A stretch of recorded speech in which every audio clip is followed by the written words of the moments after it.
I think if Jesus Christ were walking the earth today, the same way that he did 2,000 years ago, many people would hit him with an Andrew Tate quote and say, "You need more money, more cars, more women, less sorrow." And many people would see his sorrow in the way that he's grieving the world, and they would label him with depression or whatever the newest mental health label is, and they would seek to put him on medication. And many people would see the denomination that he's preaching to, or his lack of denomination, and they would tell him that he is going to hell. Or many people would blame him for the problems of the world, and they would project their own incomplete love onto him, and they would see his love as incomplete, and they would hate him. Unfortunately, I don't see any pathway that if Jesus Christ were on the earth today the same way that he was 2,000 years ago, how we would not do the exact same thing to him again.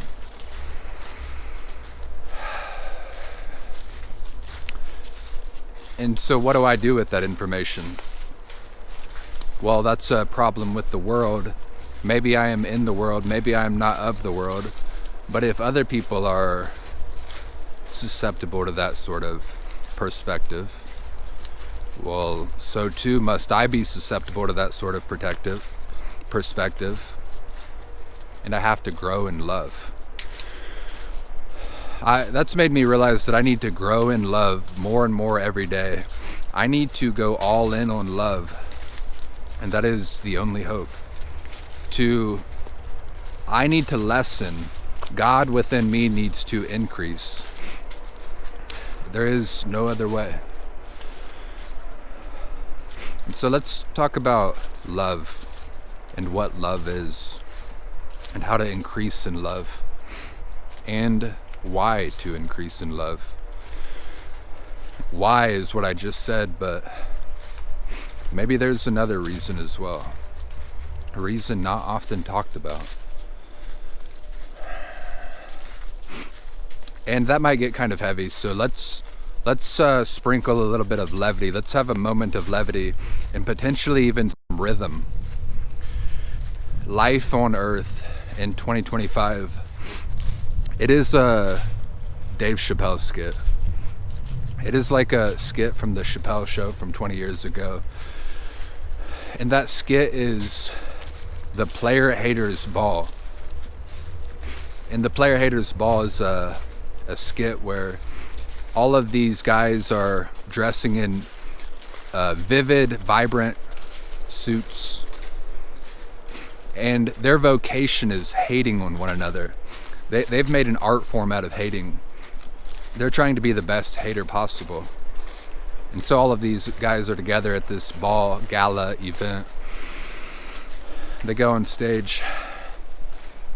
They send some hatred at each other. And when the hatred is impressive, they all start snapping. Hate, hate, hate, hate, hate. And that's 2025. That's life on earth in 2025. I don't know if that's light. That actually might be dark, but it is kind of funny. And so love. What truly is love? Love is willing the good of the other. Love is wanting what's best for another person. But can we get more specific? Can we put some words to it? One of my favorite books in the Bible is 1 Corinthians. And Paul is writing this letter to the Corinthians, the church of the Corinthians. And most of Paul's letters to churches is him condemning them. Condemning them in a way, meaning he's correcting them. He is putting them in their place, exerting authority over them, elder-like authority, trying to make them better Christians. But the reason why I love 1 Corinthians is because it's really not that. It's more about love. The whole thing's centered around love. It's even got the quote that people read at weddings. And he also says, if I have all of the faith, if I can prophesy and I can do extraordinary works and I have a faith that moves mountains, it is meaningless if it is without love. If I have enough faith that I can move mountains and prophecy and do extraordinary works, it's meaningless if there is no love. And so what is love? Love is patient. Love is kind. It does not envy. It does not boast. It is not proud. It does not dishonor others. It is not self-seeking. It is not easily angered. It keeps no record of wrongs. Love does not delight in evil, but rejoices with the truth. It always protects, always trusts, always hopes, always perseveres. And that is love. Love is patient. Love is kind. Love does not envy. It does not boast. It is not proud. Love is meek. It always perseveres. And one thing I always remind myself, especially in the midst of the darkness of the times, a quick side note, I don't know if you feel this as well. I could be wrong. This isn't something that I glean on the internet. It's not even something I see regarding interactions in real life. And I could be wrong. It could be me projecting. But it seems like there is an energy within the world.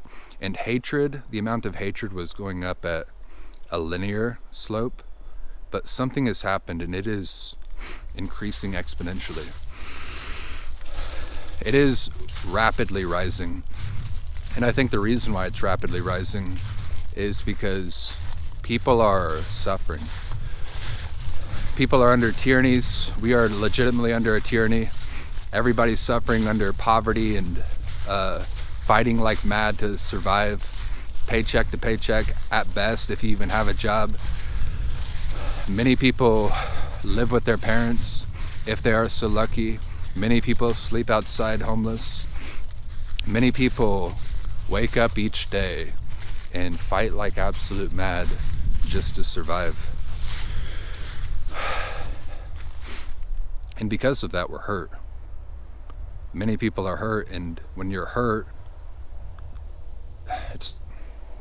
you could almost say it's reasonable. You can't say it's reasonable because you can't give yourself a justification or a rationale to go into hatred. But you can see why people are becoming angry, resentful, embittered to an extent. The solution isn't those first things that I said, it's not the first things that I said regarding Jesus. You don't put the blame on Jesus. Somebody asked me recently, with things that I go through in life, why am I still a Christian?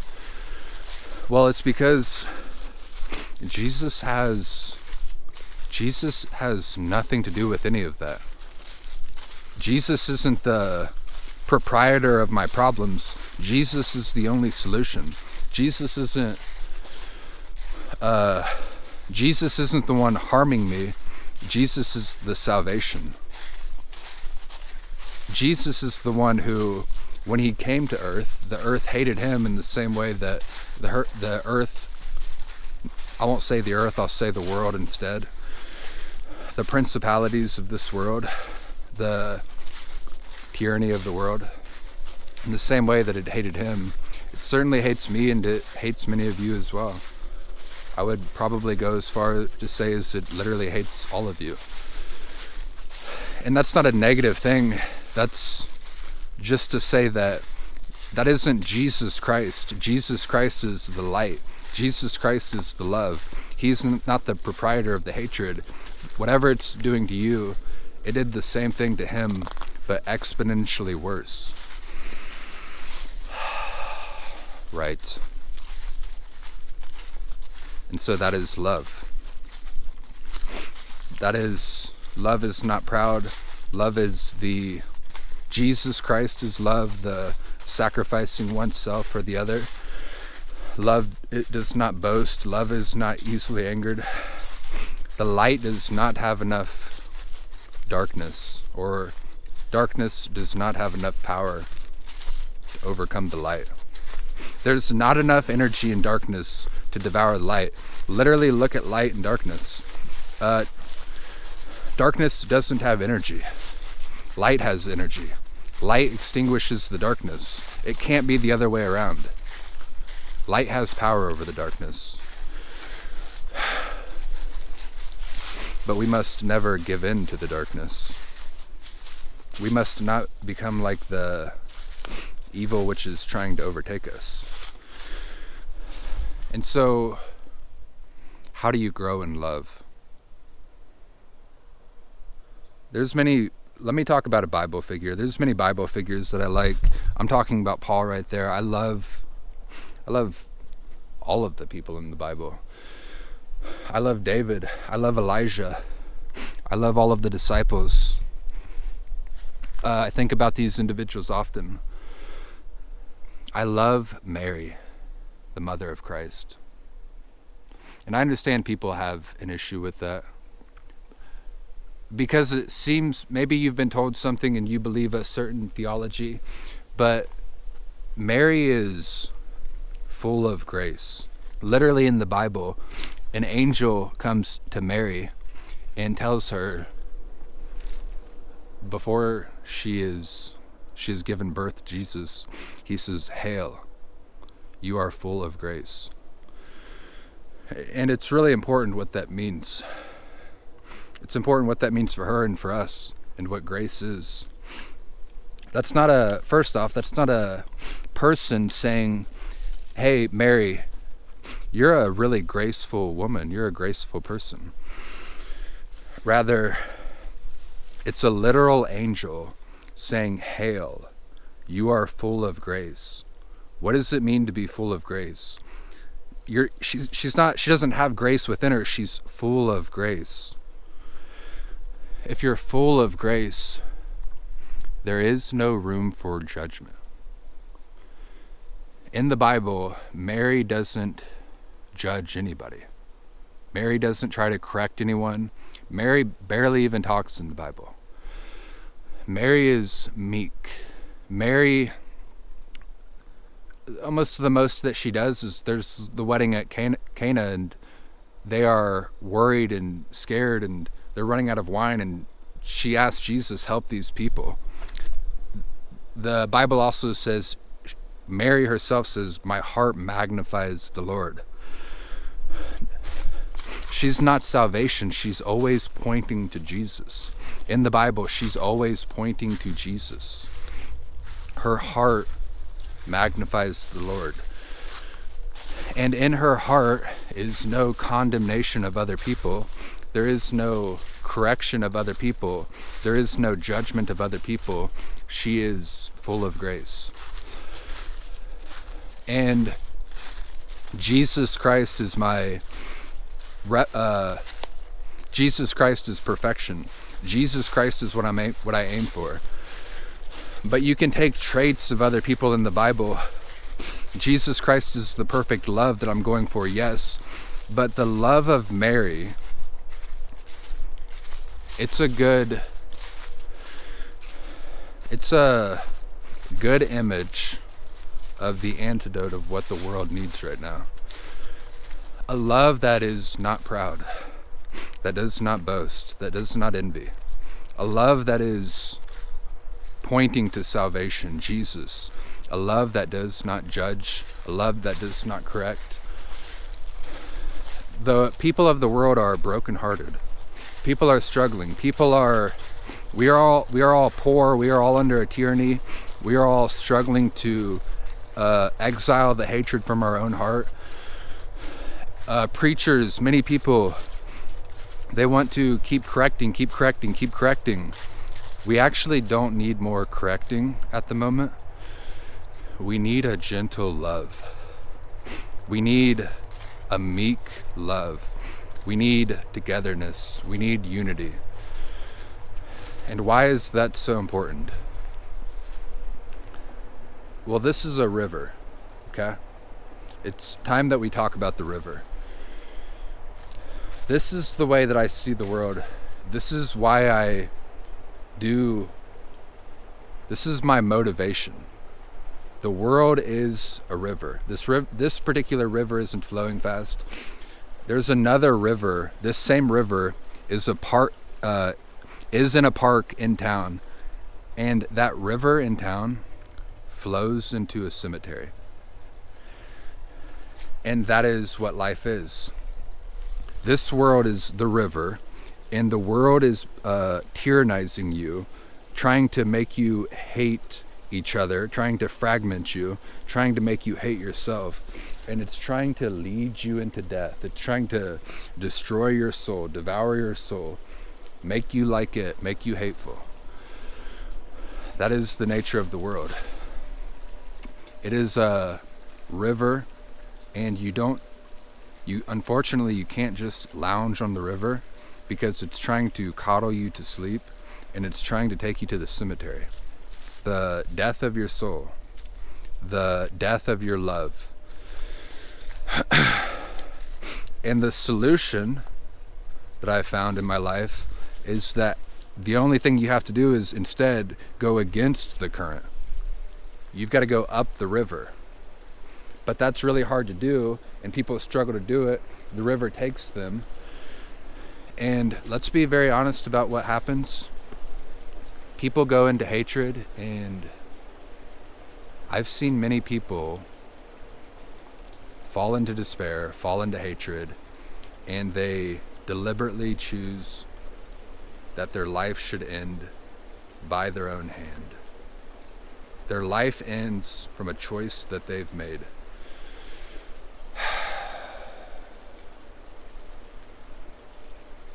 And people do that in one moment, or people incidentally do that over time through addiction and burying their soul, and it happens incidentally. The current takes them, and they don't realize that the current is taking them. And so you see that happen. I've seen people, one is too many. I've seen many people get taken down the river, and they go into the cemetery. And it's the darkest tragedy that exists. And I always wonder what could have been. What could happen if there was just simply more love in this world? Less hatred, less fragmentation. We've got to go up the river. We've got to go against the current. It's really hard to do it alone. You've got to do it with other people. You can do it alone, but it's hard, man. It's hard to do it alone. I'm 30 years old. I'm sort of young, sort of old. I'm kind of in between. It's something I don't know if I could do my whole life. Maybe you can do it your whole life.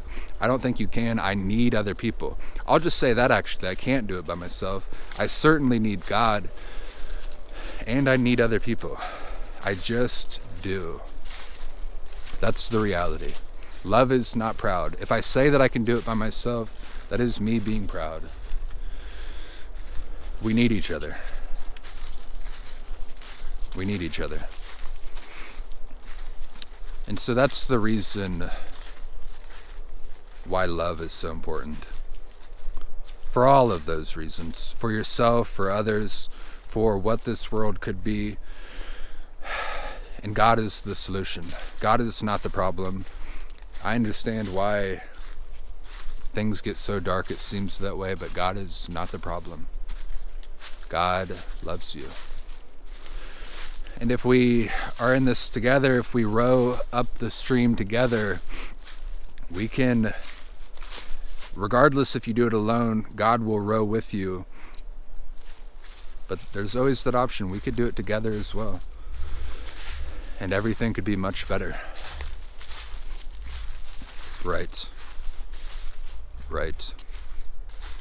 And for now, that's all that I have. Goodbye.